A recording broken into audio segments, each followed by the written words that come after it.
హైదరాబాద్లో లక్షలాది మంది ప్రజలు ఆందోళన చెందుతున్న సబ్జెక్ట్ ఇది. కాబట్టి ప్రభుత్వం నుంచి కొన్ని సూటిగా స్పష్టంగా సమాధానాలు అడుగుతా ఉన్నాం సార్.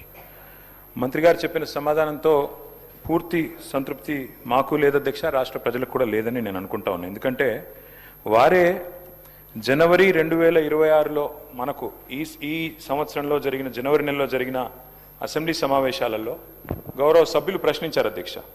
మూసీకి సంబంధించి ఆనాడు కొంతమంది మిత్రులు కాంగ్రెస్ శాసనసభ్యులే ప్రశ్న వేస్తే ఆ రోజు మంత్రి గారు ఇచ్చిన సమాధానం నా దగ్గర ఉంది.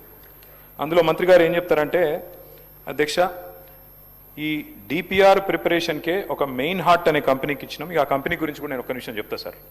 అది పాకిస్తాన్లో బ్యాన్ చేసిండ్రు కంపెనీని, సింగపూర్లో బ్యాన్ చేసిండ్రు, అట్లాంటి కంపెనీకి ఇచ్చిండ్రు. సరే, వాళ్ళ మీద కేసులు ఉన్నాయి, అది కూడా మంత్రి గారు చెప్పాలా? ఓకే.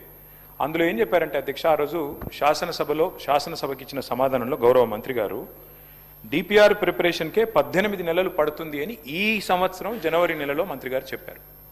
మరి డిపిఆర్ ప్రిపరేషన్కి 18 నెలలు పట్టే మాట నిజమే అయితే మళ్ళీ ఈరోజు మార్చిలో ఉన్నాం అధ్యక్ష. అంటే మంత్రి గారు సమాధానం చెప్పి 2 నెలలు కూడా కాలే. మరి ఇప్పుడు అకస్మాత్తుగా డిపిఆర్ ఎక్కడి నుంచి వచ్చింది? మంత్రి గారు దయచేసి అది ఉంటే కనుక మీ దగ్గర నిజంగానే కాపీ ఉంటే, మరి 18 నెలల్లో అంటే అద్భుతమైన వేగం అది. మరి ఇంత మెరుపు వేగంతో గవర్నమెంట్ పనిచేస్తుంటే మేము కూడా అభినందనలు చెప్పాలి. కాబట్టి డిపిఆర్ 18 నెలల్లో తయారవుతుందని చెప్పి 2 నెలల్లో చేసిన ఈ చమత్కారం ఏదైతే ఉందో ఆ డిపిఆర్ దయచేసి సభ ముందు పెట్టాలి, సభ్యుల ముందు పెట్టాలనేది ఫస్ట్ డిమాండ్ సార్. ఎందుకంటే ఇది ప్రభుత్వం ఇచ్చిన సమాధానం.